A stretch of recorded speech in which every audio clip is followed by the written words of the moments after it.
Eres como anfitrión. Ya, Máximo está grabando entonces. Entonces, con una ausencia persistente de flujo o una disminución por debajo de los 10 ml de sangre por 100 ml de masa cerebral por minuto, se van a producir focos de necrosis isquémica, o sea, se van a producir infartos. ¿Ya? En ese contexto aparece nuestra primera definición importante aquí, que es la de accidente vascular encefálico, ¿cierto? Que se describe como un síndrome, un inicio súbito, esa condición súper importante. Sí, mi amor, está con tontura porque estaba llegando, no pasa eso, vamos, venga. Un síndrome caracterizado por el inicio súbito de un momento a otro, ¿cierto? Lo que ustedes, sus pacientes, les van a referir es que estaba tomando té y de repente perdió fuerza la mano y la taza de té se le cayó, ¿ya? O que de un momento a otro... ¿Qué taza se me cayó? No sé.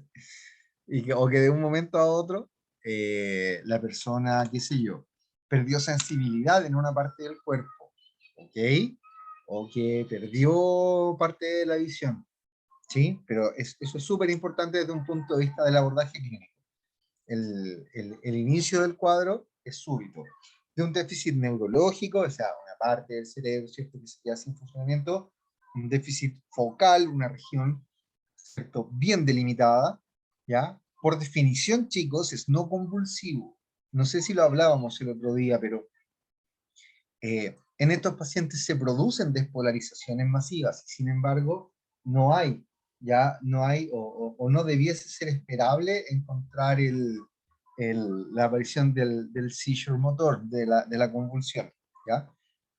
Dicho eso, creo que se los dije también, hay pacientes que van a hacer convulsiones como parte de su AVE, pero por definición, por convención, es no convulsivo, ¿ya? Y esto también es importante, fíjense, que persiste por al menos 24 horas. Es decir, para que el paciente sea calificado con AVE, ese déficit neurológico focal no convulsivo tiene que durar al menos un día, ¿ya? Y que por supuesto se deba a una anormalidad en la circulación encefálica. ¿Ya? Doctor Rossi. Sí, se me cayó el internet. Tengo Lo hospedador perdí. de nuevo para grabar. No, Ya. no sé si Sí, otra ahí persona de lo todas usó. maneras Máximo está grabando, ¿ya? No sé si quiere que siga grabando y después lo mismo. Sí, Como yo usted creo que quiera. mejor para que no quede tan, Ya. para que no Calma. quede tan Sí, fragmentada la cosa. ¿Ya? Está con ya. su cámara Ok. activada, acuérdense. Sí, ponerla desactiva. Sí. Eso. ¿Ya? ¿Qué pasa si el déficit, ya, al menos un día, y puede ser de por día, pero al menos 24 horas y de ahí para adelante? ¿Ya? Eh, Aparece también aquí el concepto de TIA, ¿cierto?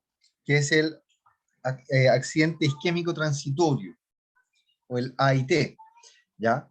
El TIA es exactamente lo mismo que el ARE. La única diferencia es que el déficit neurológico dura menos de 24 horas, ¿ya? Por lo tanto, en términos de manejo, si le llega un paciente que lleva un déficit neurológico de 1, 2, 3 horas, ¿cierto? Decir que el paciente hizo un AVE o hizo un TIA es algo que uno hace en retrospectiva, ¿ya? Mirando hacia atrás, porque estos pacientes se debiesen manejar todos igual, ¿ya?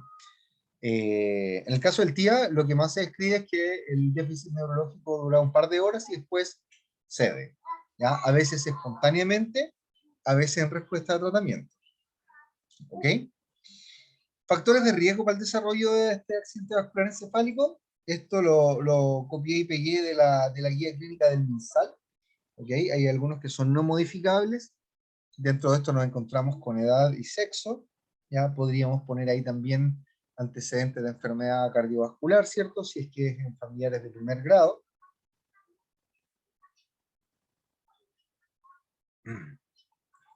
¿Ok? Y dentro de los modificables nos encontramos algunos que se definen como conductuales asociados al estilo de vida, tabaquismo, ¿ok?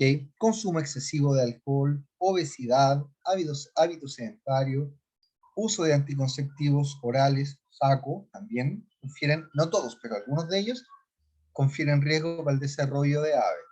¿Ok? Dentro de los fisiológicos, nos encontramos con hipertensión arterial, fibrilación atrial, diabetes, dislipidemia. ¿Ok? Mientras hablaban la Javi con el doc de los pacientes hipertensos, los pacientes diabéticos, me acordé un poquito de esta diapo, ¿ya? Así que aprovecho de ligarlo ahí para que lo tengan en mente como posibles complicaciones en esos pacientes cuando les lleguen cuando les llegue al consultorio. ¿Cuáles son los mecanismos de daño en el accidente vascular encefálico? Depende. Depende del tipo de accidente vascular encefálico que se esté desarrollando.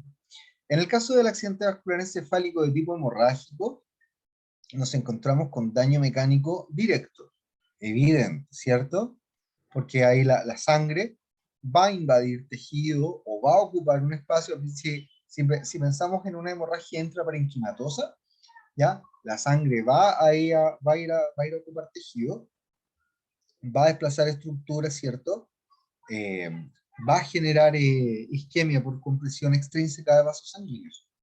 Nos vamos a encontrar con edema, con un pic que en estos pacientes, el pic de edema está entre el día 10 y el día 20, ¿ok? Y lo otro que es súper importante, el tercer punto, el daño secundario dado por elementos presentes en sangre. Eso quiere decir que pasan desde los vasos sanguíneos al parénquima cerebral una serie de elementos que son tóxicos, ¿ya? La sangre en sí misma es súper tóxica para el sistema nervioso, ¿ya? ¿Por qué es tan tóxica la sangre para el sistema nervioso? Porque cuando se producen hemorragias y luego los glóbulos rojos mueren, ¿cierto? Y se empiezan a metabolizar, en la metabolización del glóbulo rojo se metaboliza la hemoglobina y el hierro de la hemoglobina queda libre y genera estrés oxidativo.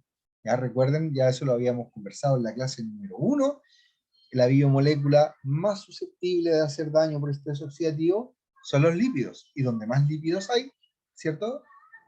Es en el tejido nervioso por el tema de las vainas de mielina, ¿ya? Entonces eso le confiere mucha toxicidad neurológica a la sangre, ¿ya? Por supuesto que si hay hemorragia, si hay ruptura de vaso, no, se va a producir inflamación, y eso también se constituye en un mecanismo de daño para este cerebro, ¿ok? En el caso del AVE de tipo isquémico, hay daño per se, o sea, ¿cierto? Eso ya ustedes lo saben, si un tejido se vuelve isquémico, es súper esperable que ese tejido se dañe, a eso me refiero per se. Y también nos vamos a encontrar con el fenómeno de inflamación posisquémica en estos pacientes que también obviamente va a dañar, y ojo, porque aquí vamos a dañar no solamente el tejido que está isquémico, sino que se va a producir daño de tejidos aledaños también, valga un poco la redundancia, ¿cierto? O sea, producir daño en tejidos vecinos, en tejidos que no estaban inicialmente afectados por el fenómeno inflamatorio. Perdón, por el fenómeno isquémico. Profesor, si vemos todo eso que usted acaba de decir, ¿cuál podría decir usted como si fuera un accidente isquémico y hemorrágico en el mismo punto? ¿Cuál sería más peligroso, por así decirlo? Chuta, de una misma magnitud, yo te diría que el hemorrágico, ¿ya? Si no cambiamos nada, ¿cierto? Si pensamos en la misma área, si pensamos en la misma velocidad instantánea. Dame un segundito. Deme un segundito y vuelvo al tiro, que la televisión está media fuerte por acá.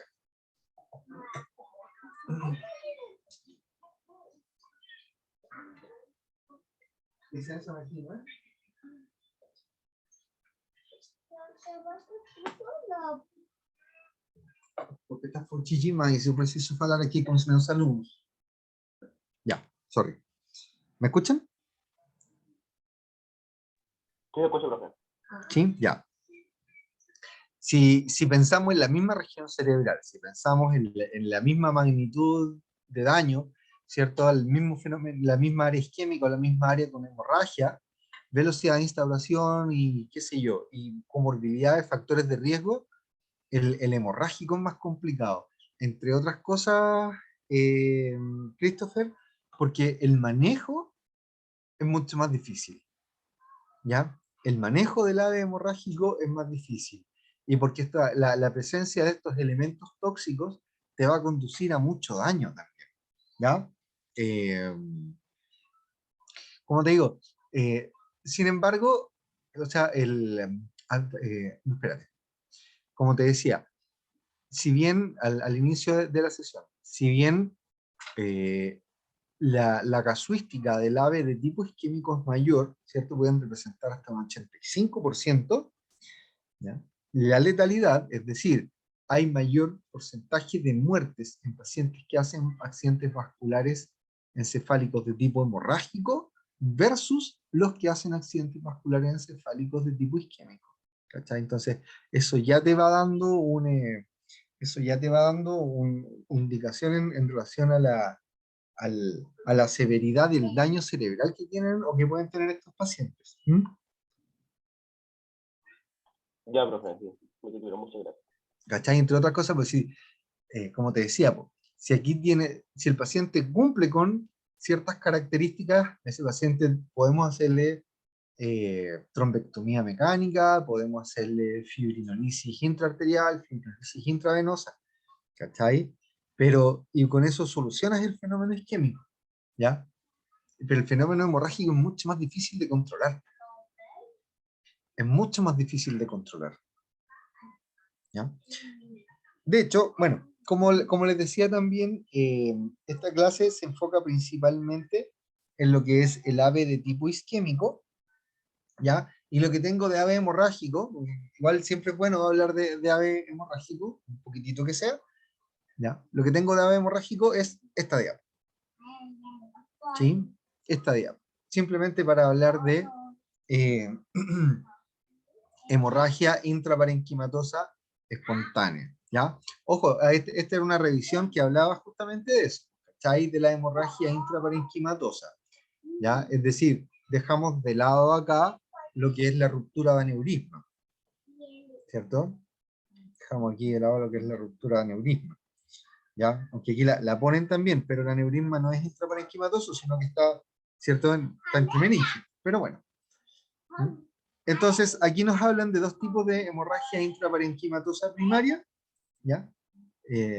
O nos hablan de dos tipos de hemorragia intraparenquimatosa, la primaria y la secundaria, ¿ya? Las causas más comunes son las primarias, ¿ya? Y dentro de la primaria nos encontramos con dos causas básicamente. Hipertensión arterial, ¿ok? Conducente a la angiopatía hipertensiva, y nos encontramos con el depósito de amiloide a nivel cerebral, ¿ok? Conducente a la angiopatía amiloide, ¿ya? Son las principales causas de hemorragias intraparenquimatosas, ¿ya? Después vienen las secundarias que tienen que ver con coagulopatías, con malformaciones, ¿cierto? Arteriosas, arteriales, venosas, ¿cierto? Con fístulas, malformación cavernosa, ¿ya? Aneurismas, ¿ya? Trombosis, moya, vasculitis, ¿ya? Tumores, metástasis, y les dejé también encerradito acá una cosa que vamos a hablar al final.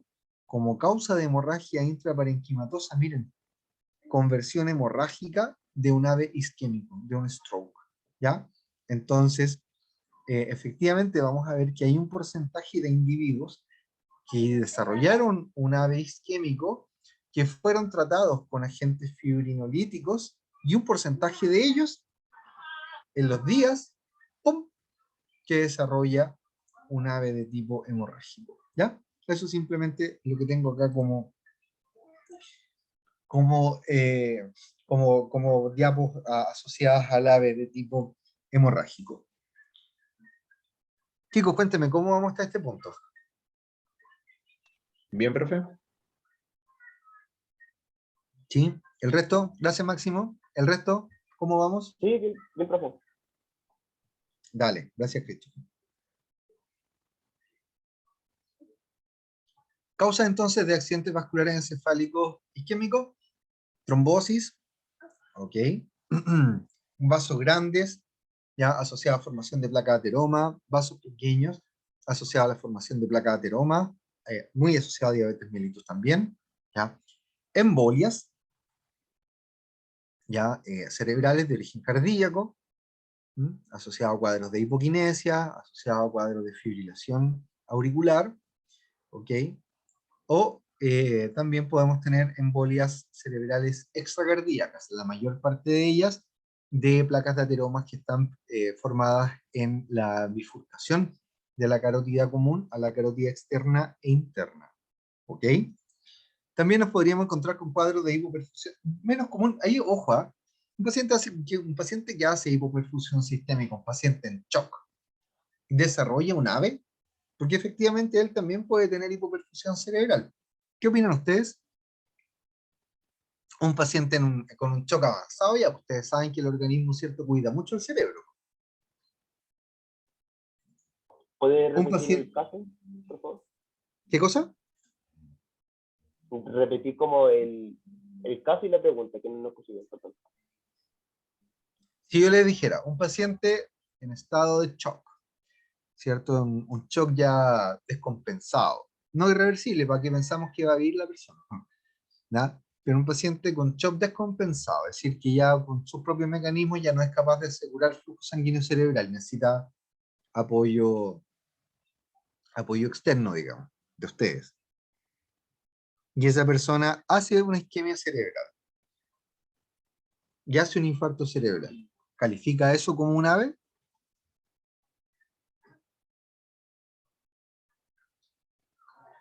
Yo pensaría que sí. ¿Quién pensaría que sí? ¿Christopher? Sí. ¿Y el resto?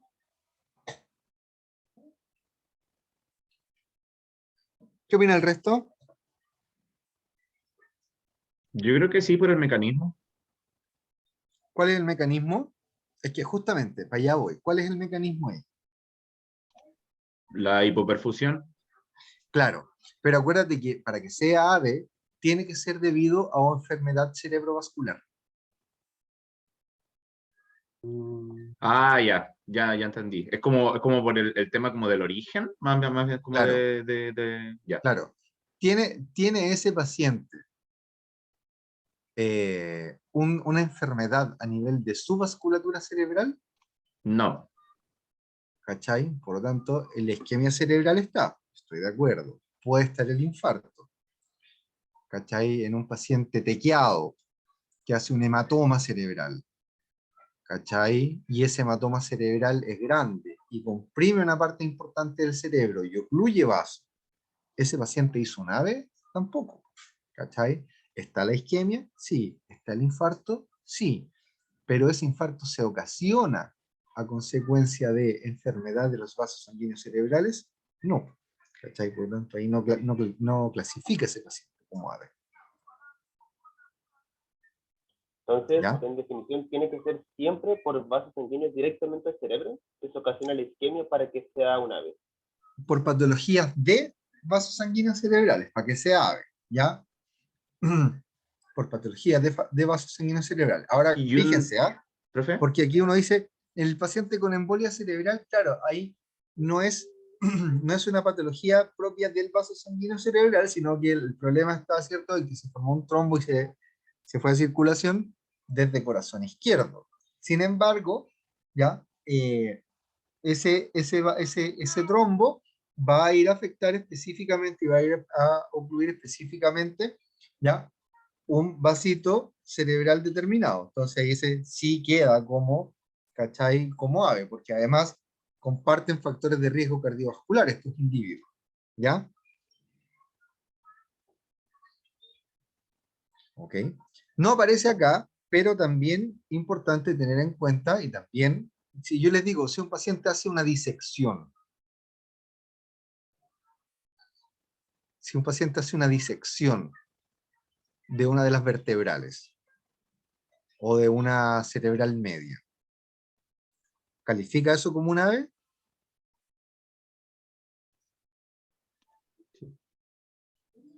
¿Conocen la disección o no?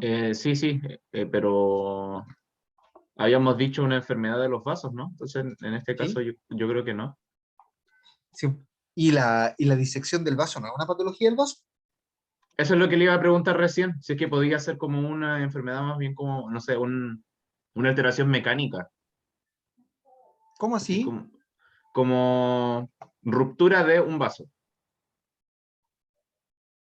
Chipo, pues ahí estaríamos hablando Entonces, de una y en vez. ese caso en el TEC, En el caso del TEC, claro, sí, pero ahí la ruptura del vaso tiene que ver con una patología propia del vaso, tiene que ver con una fuerza externa. esa es mi duda. ¿Cachai? En ese caso Claro, es por una fuerza si externa. tiene que ver con una fuerza, con una causa externa, ahí ya no califica como AVE. No lo debiéramos calificar como AVE. Entiendo. Pero en el caso de la ¿Ya? disección, Y en el caso de la disección, Desde el vaso. ¿qué ajá. opinan? ¿Qué factores de riesgo conocen para el desarrollo de disección aórtica? ¿O de disección de vasos? Yo no Si conozco alteran ninguno. una disección aórtica, el desarrollo de placa de ateroma. Una de las Y eso sí es una complicaciones de la enfermedad del placa vaso. de ateroma tiene que ver con la disección. ¿Ya? Una de las complicaciones de la placa de ateroma efectivamente tiene que ver con la disección. ¿Ya? Entonces, ¿calificaría o no calificaría? Claro, en este caso sí. Ahí todo el rato, todo el rato. Si vamos a causas en adultos, Pero, ¿sí? profe, con esa definición, aún no me queda todo eso todavía. No me convence la embolía cerebral. Sabemos que es quizás algo que puede venir tanto cardíaco o extracardíaco y se fue al cerebro el émbolo, pero a pesar de ello, si fue extracardíaco, fue del vaso, pero no directamente un vaso al cerebro. Cierto, cierto. Ahora, ¿qué ocurre? Como los accidentes vasculares encefálicos están dentro como el AVE, como concepto, está dentro de la mortalidad considerada por enfermedad cardiovascular, ¿sí o no? Como tiene que ver Ya, dentro de y lo cardiovascular, claro, es una las dos se unen repercusión lo mismo. neurológica, pero a consecuencia de lo cardio, Ya. Ya, y ¿ya? solamente por eso, en este caso, como sería como un asterisco que sí se incluye solamente por eso, a pesar de que no fuera específicamente un vaso al cerebro. Cierto, Ya, ya, sí, cierto, ¿ya? Etiologías más comunes entonces en adulto: placa de ateroma, oclusión vascular embólica, vasculitis, disecciones arteriales, lo que hablábamos aquí con Máximo, presencia de foramen oval persistente, ¿ya? En recién nacidos asociados a cuadros de hipercoagulabilidad de la madre, lactantes y niños pequeños, vasculopatías, trastornos sistémicos, ¿ok? Enfermedad inflamatoria intestinal, lupus eritematoso sistémico, trastornos hematológicos, cardiopatías congénitas también, ¿ya? Niños mayores hasta 15 años asociados a cuadros de hipercoagulabilidad, ¿ya? Eso es como cuando ahí estamos básicamente estratificando de acuerdo a la epidemiología. ¿Mm? Miren esto, asociación entre COVID-19 y stroke, ¿ya? Entonces se hizo un estudio, ¿ya? Esto fue publicado el 2020, ¿cierto? O sea, fue un estudio que se hizo bastante temprano en el desarrollo de la pandemia. De 214 pacientes, 36% de ellos tenían síntomas neurológicos. ¿Mm? A pesar de que el porcentaje era bastante grande, fíjense, se encontraron 6 casos de AVE y estos casos de AVE estaban más asociados a los grupos de infección severa, ¿ya? La mayor parte de ellos, casi todos, fueron de tipo isquémico, me parece que era 5 y 1 el dato. ¿Okay? Cuando fueron a ver los mecanismos posibles, podría tener que ver, ¿cierto?, con cosas asociadas a los cuadros inflamatorios potentes y cosas que nosotros ya hemos comentado en este curso, asociado a fenómenos de hipercoagulabilidad, estos pacientes tenían dímero D aumentado, ¿cierto? Las tormentas de citoquinas, que ya las hemos comentado en este curso, y ustedes saben también que se asocian a cambio en la función endotelial, y a través de eso los pacientes desarrollan cuadros de hipercoagulabilidad, ¿ya? Y fíjate, Christopher, ¿ya? También el cardioembolismo, ¿ya? Podría estar metido dentro de los mecanismos que nos permiten explicar, ¿ya? Esta aparente mayor susceptibilidad de stroke en estos pacientes con formas graves de COVID, ¿ya? Sí, eso está viendo. Eso está.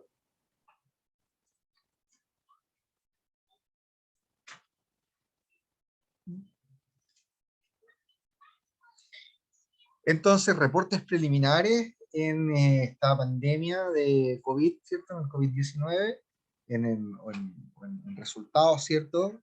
Han mostrado que pacientes infectados comúnmente desarrollan trombocitopenia y pueden tener dímeros de elevados. ¿Mm? Y estas variables, ¿cierto? Son, la aparición de estas condiciones son mayores en pacientes con formas graves de COVID. Un poquito apoyando lo que, eh, o aparentemente apoyando lo que ya habíamos comentado, ¿cierto? Asociado a la severidad de estos cuadros de tipo inflamatorio. 17:40, nos queda una hora. Les propongo 10 minutos de recreo y volvemos para tirarnos un rally de 50 minutos. ¿Ya, profe? De acuerdo. Súper. Doctor Rossi, ¿algo que comentar hasta este punto, no? Usted que ha vuelto a las pistas ahora y ha visto a harto paciente. No, nada por el momento. Súper. Ya, 17:41, Profesor, 17:51. perdón, Christopher. quizás porque quizás su recreo se va a cortar un poquito, pero pueden ir, pero me quedó una duda en la diapo de las causas de los AVE isquémicos. ¿Con qué? Sorry, De los Christopher, es que AVE ¿me podía hablar un poquito más fuerte? Porque estoy ya, sin audífonos y con tele. en la diapo de las causas de los AVE isquémicos, donde aparece la trombosis, tromboembolismo y todo eso, pero esa. Aquí, en la hiperperfusión sistémica, ¿a qué se está refiriendo? ¿Aquí? Ah, claro. Ahí estoy hablando de isquemia cerebral, pero esa es una causa, la pongo aquí como una posible causa de isquemia cerebral, pero no como una causa en estricto rigor de accidente vascular encefálico. Porque el shock sería quizá una hiperperfusión sistémica, pero no entra O sea, como claro, AVE. por la hipoperfusión, si tenía un paciente con hipoperfusión sistémica, se está choqueado, ¿cierto? Sí. Ya, entonces es causa de isquemia, pero no de AVE. Por eso está en negrito Claro. quizás. Claro, no toda isquemia es un AVE. Bien, ya.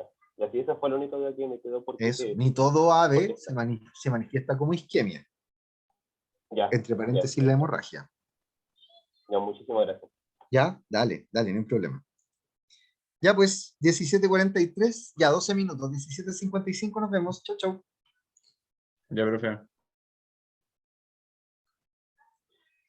Ok,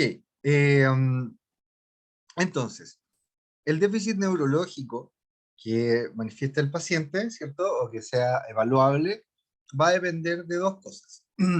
De cuál sea la región que perdió funcionalidad y cuál sea el tamaño, ¿cierto? Del infarto o de la isquemia en ese sujeto, ¿ya? En ese sentido, nos podemos encontrar con distintas manifestaciones según el lugar. Eso es importante porque como hay una topografía más o menos bien definida, ¿cierto?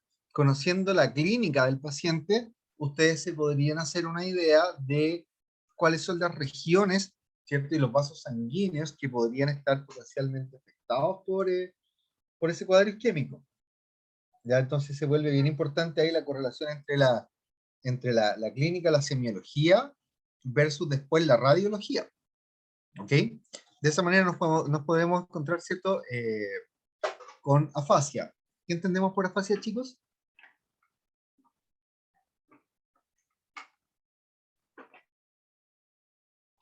Son dificultades como del lenguaje, o sea, en la producción del lenguaje.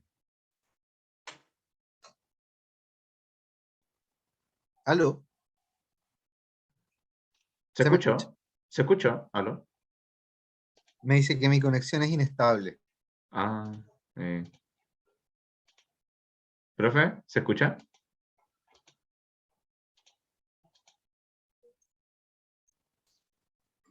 Pero yo escucho, pero parece que Mauricio no. Sí, parece. ¿Aló? Ahora sí. Sí. ¿Aló, me ¿Profe? escuchan o no? ¿Ustedes? Sí, Te sí, sí. escucho, Mauricio. Te escucha. Ya. Que- Afasia, estaba preguntándoles por afasia. Aquí alguien escribió algo en el chat. Sí, yo pensé que habían puesto la definición de afasia. Sí que, sí, doctor. Eh, afasia, ¿qué entendemos? Dificultad en la producción del lenguaje. Eso, dificultad en la producción del lenguaje, ¿cierto? Ahí hay varios tipos de afasia y, bueno, ¿cierto? La afasia de Broca, que la de Wernicke, que la global, que la repetición, ¿ya? Va a depender un poquito de... Parece que no sé, no, yo no había escuchado efectivamente nada, Máximo. Gracias por escribir entonces. Emi Parecia, dice CD.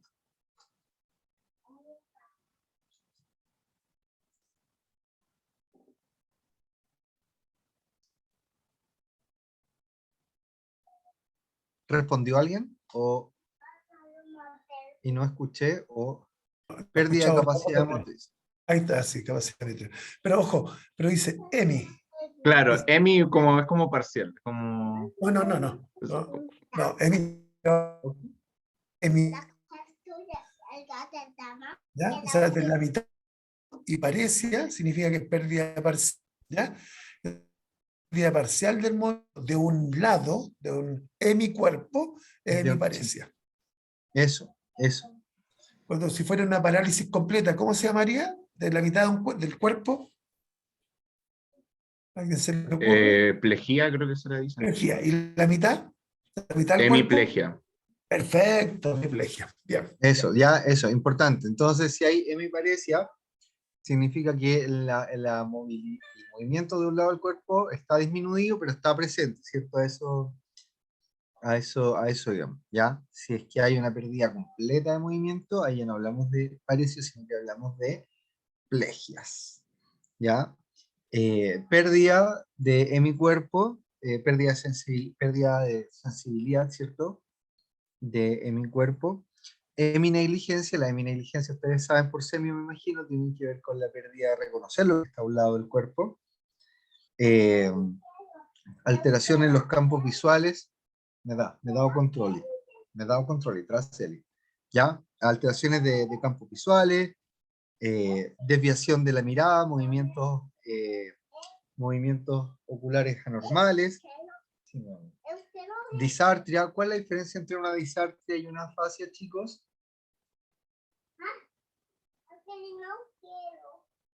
¿Cuál es la diferencia entre una disartria y una afasia? No estoy seguro, profe, pero creo que la afasia era cuando uno le cuesta articular palabras y el otro le articula, pero mal. Deme un segundito, chicos. Martino, cara, fica caladinho, por favor, que eu estou dando aula, tá bom? Christopher, ¿me podéis repetir, porfa? Está afasia versus disartria. Sí, que la afasia es cuando uno tiene la dificultad para articular las palabras y el otro cuando lo Sí, hace así como mal, así no lo hace con el orden correcto por la deficiencia quizás de algunos músculos. claro, en la disartria lo que falla es como la parte organizacional muscular al momento de pronunciar la palabra, ¿cierto? O sea, el paciente tiene un discurso coherente, entiende bien, ¿cierto? Es capaz de armar un buen discurso, pero falla él en articular, ¿cierto? En controlar correctamente los músculos asociados a la fonación, ¿ya? Para explicarle, cuando alguien toma el habla raro, está hablando Era, disártrico. era justamente el ejemplo que yo les iba a dar, ¿cierto? Perdona que Sí, que era como la forma así como fácil de entenderlo, es como escuchar a un curado hablar, ¿ya? De hecho, si ustedes escuchan a pacientes cerebelosos, ¿ya? Porque ahí el cerebelo es súper importante para el control secuencial, ¿cierto? Y el nivel de contracción de la musculatura asociada a fonación. Los pacientes cerebelosos cuando hablan como si de verdad estuvieran así como ebrios, ¿para qué? ¿Ah? Sí, hablan como si estuvieran curados. Es difícil, es bien difícil de entender, dependiendo obviamente del nivel de disartria, pero tal como dice el doc, es muy, muy parecido. ¿Ya? inestabilidad de la marcha e incoordinación, también puede aparecer, ¿ya? Todo eso va a depender de, entonces, de cuál sea la región afectada, ¿ya? Usualmente se dice que si el ave duele, es porque es hemorrágico. Si no duele, es porque es isquémico. Cuidado con eso, ¿ya? Ni buena sensibilidad, ni buena especificidad en esa prueba. ¿Puede doler un ave hemorrágico? Sí, efectivamente puede haber dolor, siempre y cuando haya distensión meningea. ¿Ok? Eso significa que podemos tener una hemorragia pequeña o en una estructura más profunda, ¿cierto? Y si no da para que haya distensión meningea, no vamos a tener el dolor asociado a, ¿ok? Entonces, desde un punto de vista clínico es muy difícil saber, ¿cierto? En la mayor parte de los casos, si es que estamos en presencia de una isquemia o si estamos en presencia de un hematoma. Por eso es que la indicación para estos pacientes, la primera es llevarlos a TAC, ¿ya? Tomografía computarizada para intentar, ¿cierto?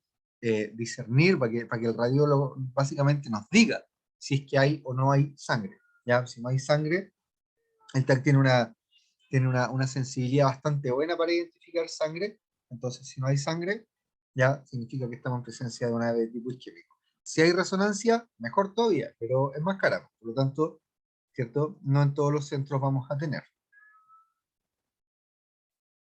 ¿Ya? Y es relevante que sea lo primero, porque el tratamiento para uno y para otro, recuerden ustedes, es diametralmente opuesto. Entonces, si la llegamos a embarrar jugándonos por un tratamiento y el paciente tenía la otra condición, ya lo vamos a empeorar y lo podemos matar. Profe, una consulta. Matilde. Ya, dijo que el hemorrágico, si es que no había la distensión meningea, no dolía. Pero si es que duele, sí o sí es hemorrágico, no puede haber un isquémico con dolor. Esa es otra buena pregunta. Ya no quería irme para ese lado, pero podríamos tener ok, podríamos tener un isquémico que presente dolor. Sí podría ser. Con los días, Mati, sí puede aparecer dolor. ¿Ya? Sí puede aparecer dolor, particularmente lo que les iba a comentar ahora, en estos pacientes que tienen isquemias cerebrales de infartos que sean masivos, infartos que sean grandes, van a ir asociados después de un aumento de volumen cerebral importante, y ese aumento de volumen cerebral importante también va a generar distensión meningea y eso también va a producir dolor. Mati, ¿ya? Pero ese dolor no va a estar en el debut del cuadro. Ya, profe, me quedó claro. Gracias. ¿Ya? En general, fíjate que se dice que hay algunas situaciones que no debieran estar o que suelen no estar, que son muy poco comunes al inicio del cuadro. El vómito, la pérdida de conciencia, o la alteración del nivel de conciencia, ¿ya? O el dolor de cabeza, ¿ya? Sin embargo, eso también es debatible, pues si tenemos un paciente que hace, por ejemplo, compromiso del tronco encefálico, ¿ok? Y hace un síndrome vértebro-basilar, ¿cachai? Podríamos tener compromiso de conciencia rápidamente y podríamos tener vómito rápidamente si es que tenemos compromiso de los centros respectivos, ¿ya? Pero en general no hay vómito, ¿cierto? Ni hay alteración del estado de conciencia en general en la etapa como más aguda, al inicio del cuadro, ¿ya? Un infarto cerebral maligno es una condición especial, es una condición que es que tiene un pronóstico bastante pobre y que me parece relevante que ustedes también lo conozcan, ¿ya? Se define como rápido deterioro neurológico debido al edema cerebral que sigue al infarto masivo, que es una cosa importante, al infarto masivo de la arteria cerebral media, o ¿cierto? Lo más común es que sea arteria cerebral media, porque lo que importa es que sea un infarto masivo, ¿ya? Ahora, ¿por qué arteria cerebral media es lo más común? Porque la arteria cerebral media controla la irrigación de la cara dorsolateral y las estructuras profundas de los hemisferios cerebrales en términos de masa cerebral. la cerebral media es la que más masa cerebral irriga, ¿ya? Por lo tanto, si se produce oclusión de un segmento proximal de la cerebral media, una región muy grande del cerebro del hemisferio se va a quedar sin irrigación y por lo tanto el tamaño del infarto va a ser muy, muy grande. ¿Ok? Ahora, al inicio no es un infarto cerebral maligno. ¿Cachai? El infarto cerebral maligno tiene que ver con la progresión de este infarto masivo de territorio de la cerebral media. ¿Ok? Por lo tanto, aparece en los días. Signos neurológicos precoces que alertan de esta condición. Aquí, te fijáis, Mati, aparece el vómito, ¿ya? Por compresión normalmente del centro del vómito en la parte alta, la parte alta del bulbo, ¿ya? El dolor de cabeza, ¿ya? Por la distensión meningia, y vamos a contestar un poquito tu pregunta, Mati, ¿ya? Más evidencia radiológica de edema cerebral y efecto de masa en el contexto de un gran infarto hemisférico. ¿Ya? Mañana vamos a hablar también, ¿cierto?, de cómo se van alterando determinados pares craneanos en la medida que va aumentando la presión arterial, ¿cierto? Y en la medida que el paciente se nos va enclavando. El pronóstico es pobre, la letalidad, ojo ahí, la letalidad en un cuadro que se maneja de manera conservadora, es decir, sin cirugía, solamente manejo médico, ¿ya? Manejo médico no quirúrgico, ¿ya? La letalidad en estos pacientes está por encima del 80%. ¿Ya? Hay edema cerebral de dos tipos, hay un edema cerebral citotóxico, se produce un edema cerebral vasogénico también en estos pacientes. Lo citotóxico, por si acaso, tiene que ver con la alteración en el manejo iónico de las células, ¿ya? Con la pérdida de la función de la bomba de sodio-potasio. Esa pérdida de la función de la bomba de sodio-potasio hace que se acumule sodio dentro de la célula con el equivalente osmótico de agua y por lo tanto la célula aumenta de volumen. Como muchas células aumentan de volumen, el cerebro aumenta de volumen, ¿ya? En estricto rigor, si ustedes lo piensan, no es un edema, porque para que sea edema por definición tiene que ser un aumento de volumen del líquido intersticial, ¿ya? Pero el efecto final es el mismo, que se produce la expansión de la masa cerebral, ¿ok? Y desde un punto de vista de las consecuencias fisiopatológicas o la repercusión fisiológica que puede tener para el sujeto, es lo mismo. Entonces, como que se le llama así nomás, ¿cachai? El edema citotóxico. El otro edema es el edema vasogénico, ¿ya? Que tiene que ver con la alteración en la función de la barrera hematoencefálica, con el paso de proteínas hacia el intersticio y con el aumento del líquido en el intersticio. ¿Ok? Técnicamente hablando, tampoco es un edema, porque es un exudado inflamatorio, ¿ya? Sin embargo, también se le llama edema, ¿cierto? Y se queda eso como el edema vasogénico, ¿ya? ¿Cuál de los dos se cita como más importante para explicar el aumento de volumen de la masa cerebral en estos pacientes o en pacientes con accidentes vasculares encefálicos? El citotóxico sería más importante que el vasogénico para explicar aumento de volumen de la masa cerebral, ¿ya? Este edema cerebral entonces nos va a llevar a hipertensión intracraneana. La hipertensión intracraneana nos conduce a herniación, ya, a la formación de hernias en plural, cerebrales. La herniación, ¿cierto? Particularmente cuando hablamos de la hernia transtentorial, nos lleva a enclavamiento, es decir, a la compresión sucesiva del tronco de proximal a distal, mesencéfalo, protuberancia, bulbo, y cuando hay compromiso de bulbo, como están, ¿cierto? Como hay centros que regulan la actividad cardiorrespiratoria, ¿ya? Sobreviene la muerte normalmente por paro cardiorrespiratorio. ¿Mm? Aquí en la imagen estamos viendo entonces básicamente eso.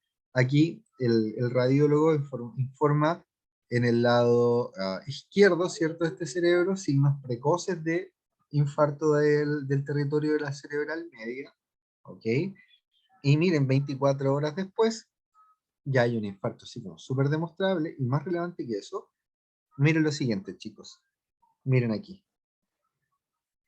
La línea media, ¿ok? Ventrículos, ¿cierto? Miren acá, la línea media cómo se desplaza. Martino, cuidado que eso hay que quinche. Tú bien, espera ahí.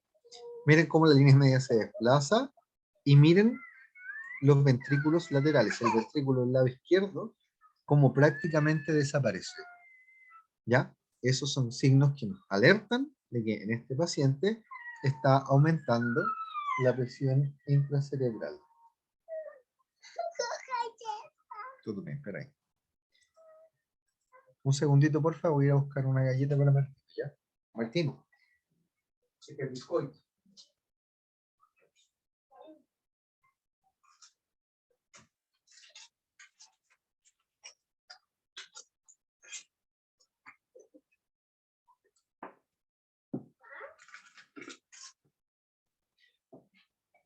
Ya.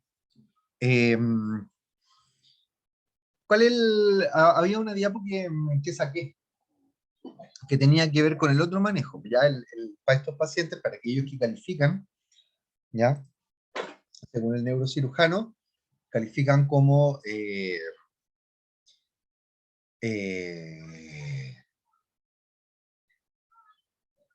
¿cómo lo digo? Pacientes que tienen las características para tolerar, ¿cierto? Que serían beneficiados por el procedimiento, lo que se hace un procedimiento quirúrgico que se llama que se llama craniectomía descompresiva, ¿ya? La craniectomía descompresiva entonces consiste básicamente en sacar un pedazo de la calota, ¿ya? Se retira la calota y de esa manera, ¿cierto? Se permite que el cerebro pueda expandirse con mayor libertad hacia afuera del cráneo, ¿ok? De esa manera se reduce la presión intracraneana, y como se reduce la presión intracraneana, la tendencia a la isquemia cerebral global, ¿cierto? Y la tendencia a la formación de hernias cerebrales disminuye. ¿Ya? Ahora, ese procedimiento tiene dos consecuencias inmediatas. Uno es que la letalidad disminuye. ¿Ok? Dos, los pacientes gravemente secuelados aumentan, lo que es lógico, ¿cachai? Porque termináis salvando pacientes que se te hubiesen muerto, ok, pero muchos de los que salvaste ya estaban súper dañados. Por lo tanto, la cantidad de pacientes con discapacidades moderadas o severas automáticamente sube.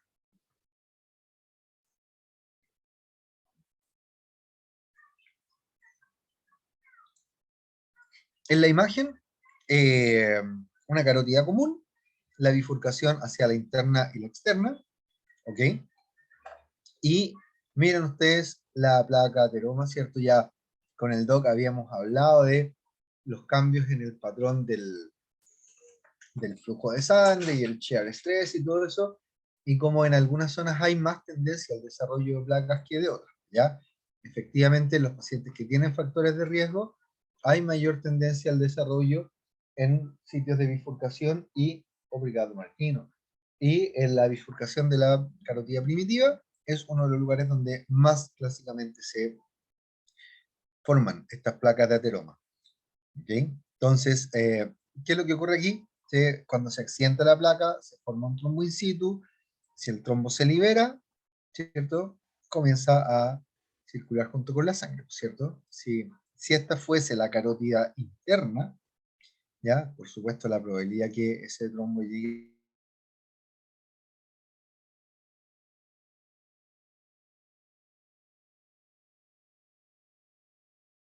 o los TIA están muy asociados a la presencia de estas placas de ateroma en la bifurcación de la carótida, ¿ya? Dice que estoy inestable. ¿Se me escucha o no? Eso último que mencionó se cortó harto tiempo y después volvió a hablar, pero no, yo no entendí la verdad. Ok. En los pacientes que tienen TIA, ¿cierto? Estos déficits neurológicos que duran un par de horas y ceden, desde un punto de vista estadístico, epidemiológico, los TIA o esos cuadros que hacen estos pacientes están muy asociados a la presencia de estas placas de ateroma en la bifurcación de la carótida. ¿Ya? Entonces, eso es súper importante por dos cosas. Uno, El fenómeno que está detrás del TIA es el mismo fenómeno que está detrás del AVE. La única diferencia tiene que ver con la duración del fenómeno isquémico, ¿cierto? ¿Ya? 2. El paciente que hace un TIA debe ser manejado en términos de prevención secundaria, igual que un paciente con accidente vascular encefálico, ¿ya?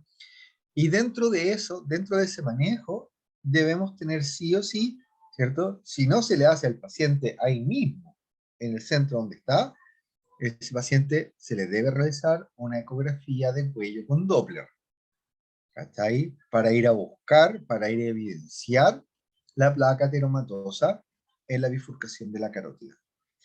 ¿Y por qué hay que ir a buscar y hay que evidenciar la placa ateromatosa? Porque si la placa ateromatosa está, la probabilidad de que a futuro ese paciente haga otro evento isquémico, pero no un TIA, sino que un accidente vascular encefálico es alta, ¿ya? Entonces hay que ir a buscarla, y entre otras cosas porque si la placa ateroma está, estos pacientes, Martino, por favor, estos pacientes pueden recibir un stent, igual que el que se pone, no sé si saben eso ustedes, ¿ya? Los stents que se ponen en las coronarias de los pacientes que están haciendo infarto, ¿ya? A estos pacientes se les pueden poner también stents en la carótida justamente para evitar o para reducir el riesgo de que generen una isquemia a futuro.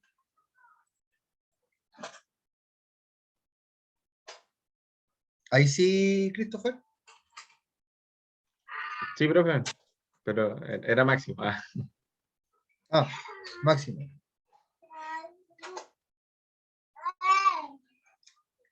Manejo entonces del lado isquémico. Hay un manejo general, ¿cierto? Que tiene que ver con el déficit neurológico. Idealmente, derivar al paciente a una unidad de stroke. Son unidades especializadas en el manejo de este tipo de pacientes. ¿Ya? Se les conoce como UTAC acá en Chile, que son las unidades de tratamiento para pacientes con accidente cerebrovascular. ¿Ya? El ABC, ¿cierto? Exámenes complementarios. El examen complementario tiene que ver básicamente con el diagnóstico etiológico, ¿ya? Saber por qué el paciente hizo un accidente vascular encefálico. Esa cuestión es súper importante. Uno dice, pero ¿para qué si el paciente ya hizo un accidente vascular encefálico? Sí, es cierto, pero la prevención secundaria para ese paciente tiene que ver específicamente con la identificación de la etiología, ¿cachai? Por lo tanto, debe estar el diagnóstico etiológico. La monitorización neurológica, que tiene que ver con la escala de Glasgow, ¿ya? Evaluación de disfagia, súper importante por el riesgo de neumonía por aspiración, ¿ya? Evaluar el riesgo de caída también. Lo ideal es que el paciente deambule, que el paciente se mueva, que camina, pero si hay riesgo de caída, por supuesto, se nos complica ahí el asunto, ¿ya? Hay una monitorización general que hay que realizar en estos pacientes, signos vitales, ¿cierto? Tensión arterial, frecuencia cardíaca, temperatura, frecuencia respiratoria, saturación, ¿ya? Monitoreo de glicemia importante, monitoreo de natremia también importante. Manejo específicos, antiagregantes plaquetarios, ácido acetil salicílico, clopidogrel, ¿ya? La reperfusión precoz, ya, de nuevo, la única manera de salvar un territorio isquémico es reperfundir, ¿ya? Fibrinolisis intravenosa, ¿ya? Intraarterial, dependiendo de las características del paciente, dependiendo del cuadro clínico que tenga, el tiempo de presentación, ¿ya? Eventualmente también se puede hacer trombectomía mecánica, el TM que aparece ahí, manejo del edema cerebral, si es que hay, si es que es importante, la craniectomía descompresiva que habíamos comentado, ¿cierto? Si es que el neurocirujano lo estima pertinente, y en algunos casos también se puede utilizar hipotermia moderada en un intento de hacer neuroprotección, ¿ok? Del cerebro de ese paciente. La prevención secundaria, como les decía yo, tiene que ver con el diagnóstico etiológico. Por eso es tan importante que esté. Martino, por favor. ¿Ya? Pero la prevención secundaria en general tiene que ver con la presencia de antiagregantes, antihipertensivos, ¿cierto? Y ECA más diurético, ¿ya? La administración de estatinas, tratamiento con anticoagulantes orales, y tal como habíamos comentado, ¿cierto? Para aquellos pacientes que tienen una placa ateroma en la bifurcación, ¿ya? Se puede hacer endarterectomía carotidia. La endarterectomía es un procedimiento que es un poquito más invasivo. Lo que se hace es cortar la arteria a lo largo, sin llegar al lumen, obviamente, para no generar hemorragia, para no quede la embarrada, sino que se corta la pared de la arteria a lo largo y se retira la placa, ¿ok? Entonces, se puede hacer la endarterectomía carotidia, o eventualmente se puede instalar el stent.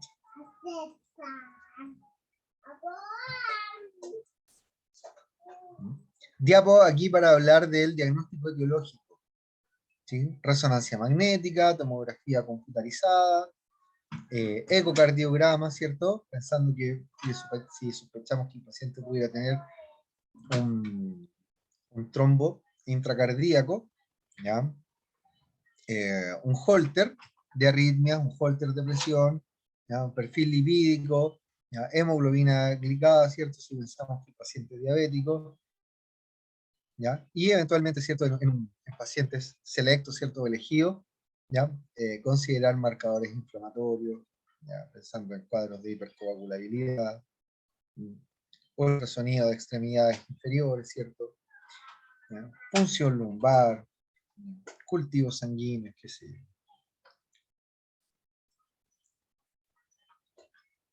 En relación a las complicaciones en estos pacientes, varias, ¿ya? Hipoxia, fiebre, hipertensión arterial. Cuando el paciente llega, como les decía yo, casi la mitad de estos pacientes tienen hipertensión arterial como patología de base, pero además por el estrés propio de la condición, ¿cachai? La presión arterial es esperable que aumente en un inicio. Como complicación, hipotensión. No es de buen pronóstico porque te dice que los centros cardiomotores, ¿cierto? La actividad, o los centros que controlan la actividad cardiorrespiratoria, ¿ya? Están viéndose comprometidos. Tupper ahí, ¿ya? Hiperglicemia no es buena tampoco, porque se asocia a estados hipercatabólicos o hipermetabólicos en el cerebro, ¿ya? Y otra que tampoco es para nada deseable, pero que es bastante común, es la hiponatremia, ¿ya? Una disminución en la concentración plasmática de sodio, ¿ya? Esta no es deseable porque fíjense que incluso sin dar clínica neurológica, la hiponatremia se asocia a más mortalidad en los pacientes, ¿ya?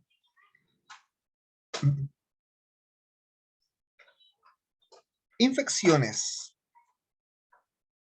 se describen como las complicaciones con mayor frecuencia aparecen en estos pacientes, ¿ya? Dentro de las infecciones, las más comunes son las ITU, ¿ya? Pero las más temidas son las neumonias, porque son las que más matan, ¿ok? De ahí la relevancia de evaluar disfagia en el paciente. ¿Qué entendemos por disfagia, chicos? Dificultad para deglutir. Eso. Muchas gracias. ¿Ya? Sarcopenia, desnutrición, complicaciones cardiovasculares, isquemia miocárdica, arritmia, dolor también, cierto, de origen musculoesquelético, pero que puede ser de origen neuropático, y otras, caídas, escaras, cierto, en etapas más tempranas, depresión, ansiedad, estadios más avanzados, ¿ya? Confusión, agitación también podrían aparecer. Miren el último punto. Un gran beneficio de la unidad de tratamiento para pacientes con accidente cerebrovascular está dado por la prevención, es decir, el personal que trabaja en el UTAC son bacanes no porque sean muy buenos solamente manejando estas complicaciones, sino que hay un énfasis ahí en la prevención, ¿ya? Y ese énfasis en la prevención de estas complicaciones implica que las unidades de stroke o las UTAC tienen una letalidad menor y una discapacidad en el largo plazo menor para estos grupos de pacientes comparados con los que están en sala común. ¿Ya? Y aquí siempre hago la misma pregunta al Doc Rossi. Doc, ¿cuándo la UTAC en el San José? Ah, todavía no tenemos, pues. Lo manejamos nosotros los internistas, con neurólogos, pero no tenemos todavía. ¿Se escuchó? ¿Aló? Sí, estaba aprovechando de tomar tecito, por eso no le contesté al Ah, tiro. ya. O sea, Ya. se dan cuenta, chicos, dependiendo del lugar donde trabajen, ¿cierto? De que sí, servicio público, servicio privado, eh, tiene también es un impacto súper grande. No, pero hay varios hospitales que la tienen, por ejemplo, el Sí, de Barros Luco, no me acuerdo si en Salvador, pero hay un montón de hospitales que la tienen, ¿no? Nosotros no tenemos, claro. Ahora, ¿qué clínica privada no tiene UTAC? no, todas deben tener. A eso voy. ¿Ya? A eso voy.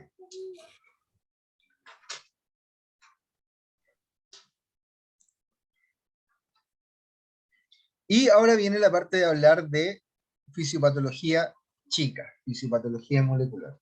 Sin embargo, les propongo que dejemos esto para mañana, son las 18:35, quedan 5 minutos y no es mucho lo que vamos a hacer, estamos medios cansaditos ya, Martín está un poco más inquieto. Entonces yo creo que en pro del entendimiento de todo lo dejamos para mañana. ¿De acuerdo, profe? ¿Ya? Ya, pues, interrumpimos entonces la grabación.